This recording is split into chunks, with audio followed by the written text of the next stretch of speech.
నన్ను నుంచో పెట్టారో నేను ఆ రోజు నుంచే మొదలు పెట్టాను. వారితో నేను మాట్లాడా. దానికి సంబంధించి రాష్ట్రానికే సంబంధించి అసలు ఉప్పాడ తీర ప్రాంతానికి సంబంధించి ఆ ప్రణాళిక ఈ వచ్చే వారం సోమవారంలో కానీ మంగళవారం కానీ దాని డాక్యుమెంట్ ఒకటి రిలీజ్ చేస్తాం. ఇది ఎందుకు చెప్తున్నానంటే నేను ఇక్కడికి రాలేదు గెలిచిన తర్వాత వెంటనే ఎంత పని చేశానో చెప్పడానికి ఇదంతా చెప్తున్నాను. అలాగే నేను ఈ రోజున ఎంత తపన పడుతున్నారంటే కాకినాడ SEZలో మన పిఠాపురంలో 8,000 ఎకరాలు ఉంది. ఇక్కడ పరిశ్రమలు రావాలి. మన భూములు మనకి SEZ నిర్వాహకులకు ఇచ్చాం. అలాగే సమస్యలు ఉన్నాయి, కొన్ని భూములు కోల్పోయారు. వారికి కూడా ఈరోజు నేను ఉప ముఖ్యమంత్రి హోదాలో ఉండి మీకు చెప్తున్నాను, మీ సమస్యకి ఒక సరైన పరిష్కారం వెతికే దిశగా నేను మీతో చర్చలు జరుపుతూ ఉన్నాను. చర్చలు జరిపి మీకు పరిష్కారం వెతికి ఆ పరిశ్రమలో యువతకి ఉపాధి వచ్చే పరిశ్రమలను తీసుకొచ్చే బాధ్యత మన కూటమి ప్రభుత్వం తీసుకుంటుంది. మీరు ఎవరెవరినో నమ్మారు. ఈసారి నన్ను నమ్మండి, మమ్మల్ని నమ్మండి అని నేను అడిగినా, చంద్రబాబు గారు అడిగినా, నరేంద్ర మోదీ గారు అడిగినా మీరు నమ్మారు. మీరిచ్చిన నమ్మకాన్ని మేము వమ్ము చెయ్యం.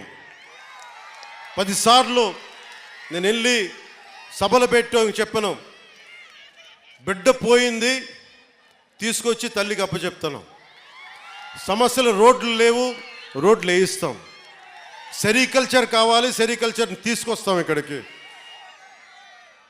మనకి కూర్చోబెట్టి రీలింగ్ సెంటర్ కానీ, అలాగే మనకి ఇన్ని సంవత్సరాలు మనకి ఉప్పాడ తీర ప్రాంతాన్ని ఎవరు సమస్యను తీర్చలేకపోయారు. కానీ దీన్ని వర్మ గారు కృషి చేశారు. మిగతా ఎవరు కృషి చేసినా దీన్ని చాలా డిపార్ట్మెంట్స్ కదిలించాలి. మీరిచ్చిన 164 నియోజకవర్గ మన అసెంబ్లీ స్థానాలు, 21 పార్లమెంటు ఎంత బలం ఇచ్చింది ఆంధ్రప్రదేశ్ కంటే. వెళ్ళి మనం ఒక మాట, మేము ఆంధ్రప్రదేశ్ నుంచి వచ్చాం, తెలుగుదేశం, జనసేన, భారతీయ జనతా పార్టీ కూటమి ప్రతినిధులం అంటే ఒక్కొక్క కేంద్ర నాయకత్వం, మంత్రి మీకేం కావాలో చెప్పండి, మేము ఎలా చేయాలో చెప్పండి. మాకు అంత గుండెలు ఎత్తుకొని ఉన్నారు, మనకి గుండెలు ఓపెన్ చేసి మరి మాట్లాడుతూ ఉన్నారు. ఇలాంటి సువర్ణ అవకాశాన్ని మీరు మాకు ఇచ్చినందుకు మీరు ఈ ఎన్నికలకే కాదు, కనీసం ఒక దశాబ్దంన్నర మీరు మమ్మల్ని గుండెలు పెట్టుకునేలా పాలిస్తాం. మీకోసం గుండెల్లో పెట్టుకునేలాగా. ఒకసారి కొన్ని సమస్యలు అడుగుతున్నారు, అన్న మాకు IT పరిశ్రమ కావాలి, అన్న మాకు రోడ్లు వేసేయాలి, అన్న మాకు ఈ సమస్యలు ఉన్నాయంటే ఒకటి చెప్పారు, ఇది నేను అల్లావుద్దీన్ అద్భుత దీపం కాదు, రాగానే భూతం వచ్చి జీ హుజూర్ ఏం చేయమంటామంటే అవి తీసుకురాని చిటికేస్తే రావు పనులు.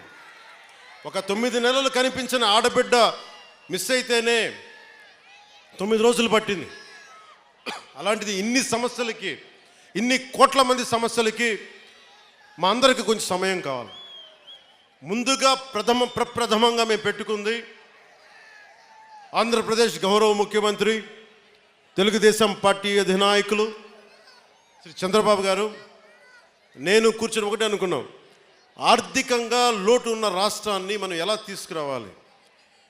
నా గుడ్ ఆఫీసెస్ వాడతాను. ఈ రోజున మనం NDA ప్రభుత్వం ఉందంటే కూడా మనం ఎంతో బలం ఇస్తే ఈరోజు NDA కూడా అది బలమైంది. ఇవన్నీ పెట్టుకొని ఆంధ్రప్రదేశ్కి నిధులు తీసుకొచ్చే బాధ్యత గౌరవ ముఖ్యమంత్రి చంద్రబాబు నాయుడు గారు, అలాగే మీ గుండెల్లో ఉండే నేను దీని బాధ్యత ముందుకు తీసుకెళ్తాను. మీరు గుండెల్లో పెట్టుకుంటే దశాబ్దం పాటు ఏ పదవి లేకుండా నడిపించేశారు. మీరు ఎంత శక్తివంతులు నాకు అర్థమైంది. ఏ మూలకెళ్ళినా యువత సీఎం అని అరుస్తుంటే చాలాసార్లు అరిచేవాళ్ళు. ఇక్కడే కదా అరిచింది మొదట, ఇక్కడేనా? అప్పుడు ఇంకా కూటమిని పూర్తి స్థాయిలో అనౌన్స్ చేయలేదనుకోండి, మీరు సీఎం అంటుంటే సరే మీరు కోరుకుంటే అలాగే జరుగుతాను. కానీ పురోహితిగా తల్లి ఏం చెప్పిందంటే, నాన్న సీఎం కాదు కానీ నువ్వు డిప్యూటీ సీఎం అవుదు కానీ నా మాట. అలాగే తల్లి, నువ్వు ఏది ఇస్తే అంత, నువ్వు పదవి ఇవ్వకపోతే గడప మీద సేవకుల్లా పనిచేస్తా, పదవి ఇస్తే బాధ్యతతో పనిచేస్తా. అది నువ్వు ఎమ్మెల్యేగా నుంచోబెట్టు, కార్యకర్తగా నుంచోబెట్టు, లేదంటే నీకు ఒక ఏం చేయమంటావు తల్లిది. నేను తల్లికి పాదాల దగ్గర ఉండేవాడిని. తల్లి ఏ బాధ్యత చెప్తే ఆ బాధ్యత నెరవేరుస్తాను. అలాంటి మీ శక్తి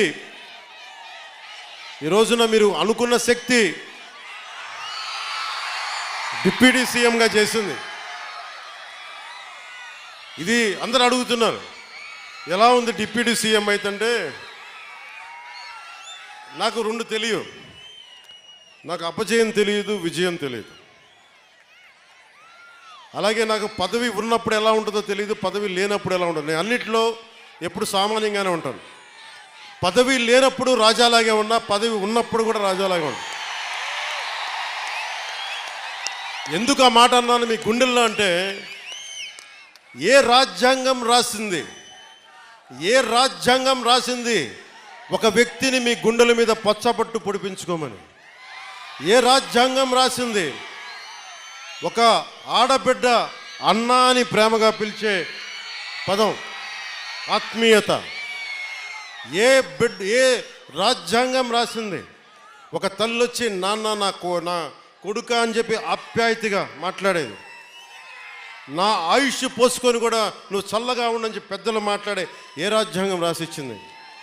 అందుకే అన్న, రాజ్యాంగ పదవులు ఈరోజు ఉన్నాయి, గౌరవిస్తా. ఇందాక నుంచి మాట్లాడుతున్నా, గుర్తుంది, చంపేస్తున్నాను నన్ను. పిలిపిస్తాను, మీ అందరిని పిలిపిస్తాను. మీకు ఏ రాజ్యాంగ పదవుల్ని ఇచ్చిన పదవుల్ని గౌరవిస్తాను. కానీ మీ గుండెల్లో ఇచ్చిన ఈ స్థానం,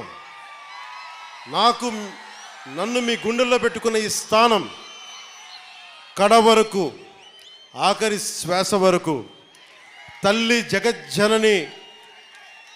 జగజ్జననిలో ఐక్యమయ్యే వరకు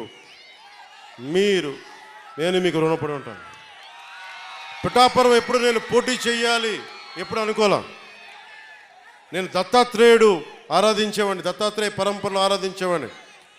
2001లో 1995లో అనుకుంటా శ్రీపాద శ్రీవల్లభుడు చరిత్ర చూశాను, చదివి ఒకటే కోరుకున్నా, ఎప్పుడన్నా పిఠాపురం వెళ్ళాలి, శ్రీపాద శ్రీవల్లభుని దర్శించుకోవాలని అనుకునేవాడిని.